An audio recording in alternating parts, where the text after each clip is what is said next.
Neat paper leakage విషయంలో ప్రధాని మోడీకి భాగస్వామ్యం ఉందని ఎన్ఎస్యుఐ రాష్ట్ర అధ్యక్షుడు ఎమ్మెల్సీ బలమూరు వెంకట్ అన్నారు. విద్యార్థి సంఘాల ఆధ్వర్యంలో హిమాయత్ నగర్ నుంచి లిబర్టీలోని అంబేద్కర్ విగ్రహం వరకు భారీ ర్యాలీ నిర్వహించారు.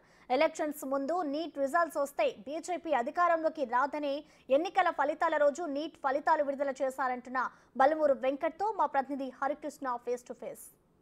పరీక్ష మళ్ళీ నిర్వహించాలంటూ కూడా పెద్ద ఎత్తున ఆందోళన వ్యక్తం. ఈ రోజు హిమాయత్ నగర్ చౌరస్తా నుండి అంబేద్కర్ చౌరస్తా వరకు అంబేద్కర్ విగ్రహం వరకు కూడా పెద్ద ఎత్తున అయితే ఆందోళన వ్యక్తం చేస్తారు. విద్యార్థి సంఘాల ఆధ్వర్యంలో పెద్ద ఎత్తున అయితే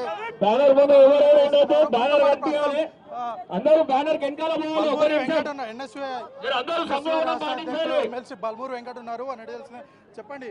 నీట్ పరీక్ష అవకతవకలు జరిగాయని నీట్ పరీక్ష అవకతవకలు జరిగినాయని చెప్పి బీజేపీ పాలిట రాష్ట్రాలు మధ్యప్రదేశ్ కానీ ఉత్తరప్రదేశ్ కానీ గుజరాత్ కానీ చాలా స్పష్టంగా ఆధారాలు బయటకు వస్తున్నాయి. నెగిటివ్ మార్కింగ్ ఉన్న చోట ఏదైతే 4 మార్కులు ఏదైతే వస్తే 5 మార్కులు పోతే 1 మార్కు ఉన్నప్పటికీ కూడా లెక్కలు కూడా తారుమారైనాయని చాలా మంది విద్యార్థుల అయోమయంలో ఉన్నారు. ఇన్ని ఆరోపణలు ఎదుర్కొంటున్నప్పుడు ఏదైతే 1500 మంది గ్రేస్ మార్క్స్ ఇచ్చారో ఆ ఎగ్జామ్ని రీకండక్ట్ చేస్తున్నారు. సో ఎగ్జామ్ శాంటిటీ దెబ్బతిన్నది కాబట్టి నీట్ పరీక్షను రద్దు చేసి 24 లక్షల మంది విద్యార్థులకి కేంద్ర ప్రభుత్వం పైన బాధ్యత ఉంది, భరోసా కల్పించాల్సింది.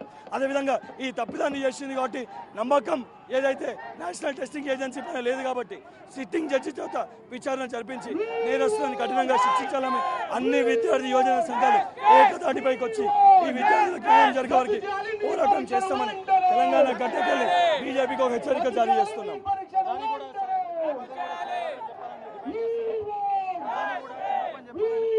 100% ఇది నరేంద్ర మోడీ గారి బాధ్యత. వారు భారతదేశ ప్రజలకి బహిరంగ క్షమాపణ చెప్పాలని చెప్పి డిమాండ్ చేస్తున్నారు.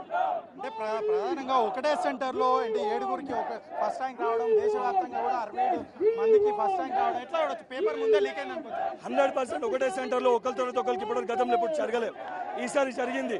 అండ్ ఎగ్జామ్ లేట్ అయితే గ్రేస్ మార్క్స్ ఇచ్చే పద్ధతి ప్రక్రియ గతంలో లేకుండే ఉద్దేశపూర్వకంగా చేసింది కాబట్టి దీన్ని క్యాన్సిల్ చేయాలని చెప్పి డిమాండ్ చేస్తున్నాం. అంటే గతంలో పేపర్ రాష్ట్రాలు నిర్వహించుకునే హక్కుండే ఇప్పుడు అంటే సెంట్రలైజ్ చేయడానికి ఎట్లా చూస్తున్నారు?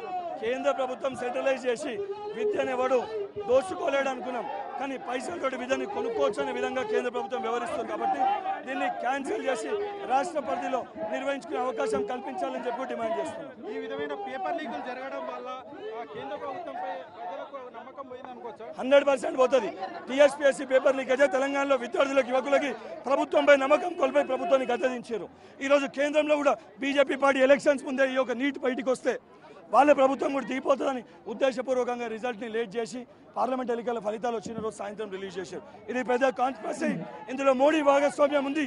ఈ విద్యార్థులకు న్యాయం చేయాలి. న్యాయం చేయకపోతే బీజేపీ పార్టీ మెడలు వంచిన పిల్లలకి న్యాయం చేసుకుంటాం. చూస్తున్నాం కదా, మొత్తం ఎత్తున అయితే ఆందోళన వ్యక్తం చేస్తున్నారు. ప్రధానంగా విద్యార్థి సంఘాలు ఏదైతే నీట్ జరిగిన పద్ధతిని కూడా తప్పుపడుతూ కూడా ఎన్టీఏని రద్దు చేసి మళ్ళీ నీట్ నిర్వహించాలి. అదేవిధంగా ప్రధాని నరేంద్ర మోడీ కూడా దేశ ప్రజలకు క్షమాపణ చెప్పాలని చెప్పేసి కూడా విద్యార్థి సంఘాలు డిమాండ్ చేశారు. కెమెరామెన్ హరీష్తో హరికృష్ణ, బిగ్ టీవీ, హైదరాబాద్.